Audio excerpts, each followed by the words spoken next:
Qi blood. What's qi? There's only the pinyin expression because there's no English counterpart to it.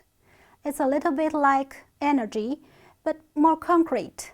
A little bit like air, but not so abstract.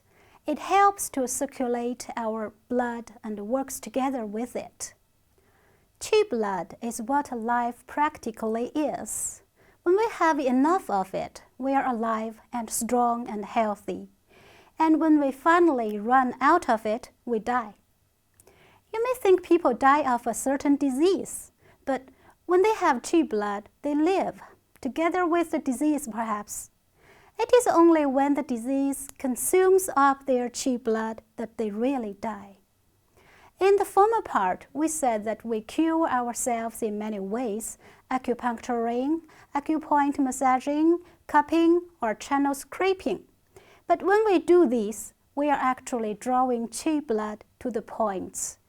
And the gathered qi blood will clear up the block and solve the troubles going on there. These approaches are like weapons in a war, but qi blood is the powder in them.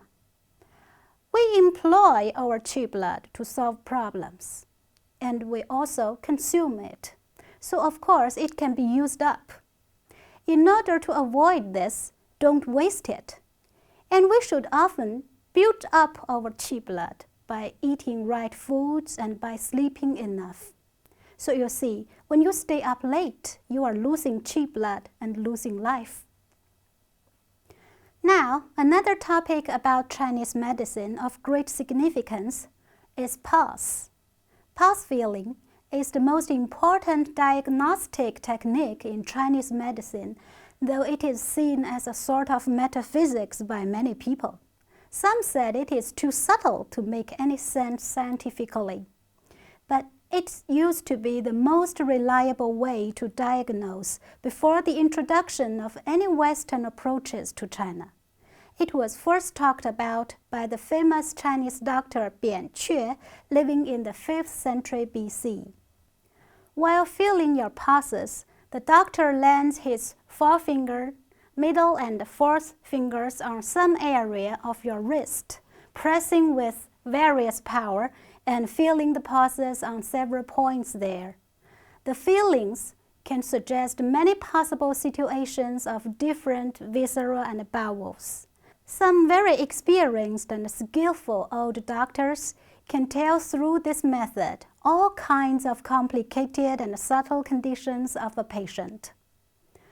Pulse features are described with many adjectives, including deep, slow, speedy, floating, slippery, weak, and many others. And none of these can be quantized, which is much against the Western science notion rested on reasoning and calculation.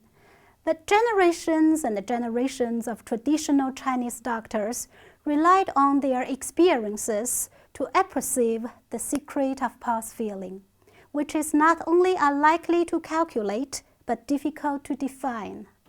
And what's most incredible is that pulse feeling has served its purpose extremely effectively for centuries. Now, let's go to the last part, East meets West, and try to compare medical care in China and the West from some angles. What do you do when you catch a cold? Do you prefer a Chinese doctor or a Western one? And how do they cure you, respectively? First, what would a Western doctor do? He takes your temperature and has a little of your blood drawn for a test. Through this, he finds out the cause of the fever. Is it bacteria or viruses or what? When they find the cause, they give you antibiotics, fighting the bacterium or virus to stop your symptoms. Well then, what about a Chinese doctor? He looks at you, listens to your voice and asks questions, and then does pulse feeling. You call it a cold, but it may be cold or heat in his opinion, and his treatment focuses on driving the cold out or leading the heat elsewhere. The approaches might include medicine, scraping, cupping, and acupuncture. Then, what happens if you have a headache? A Chinese doctor thinks of and asks the why questions. He focuses on the cause of your problem. It could lie in such things as an invasion of cold into the body surface, or depression, or pent-up liver energy, and then there will be respective treatments accordingly. What about Western doctor? Well, it's easy. No matter what, there's always the one key, analgesic. It stops most pain directly. So in a word, how are Chinese and Western medicine different in the focus of their treatments? Generally, Western medicine focuses on the symptoms, while Chinese medicine on the root of disease. Here are some general rules of treatment in Chinese medicine. 1. Preventive principle, which means that a good doctor won't wait until you are ill. If possible, he would find a hidden problem and do something to prevent it from happening. 2. Focus on the root of diseases. Don't just stop the symptoms. Take out the root too. 3. Balance of yin and yang. This rule is taken into account in the treatment of any disease. It leads the treatment to a health-oriented direction, not just a disease-centered one. 4. Strengthening resistance to eliminate the causative factors of diseases. Build a fort, and then no enemy could come.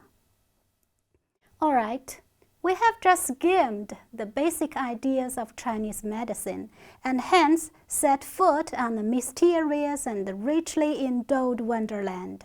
Let's expect further chances to explore it. Thank you.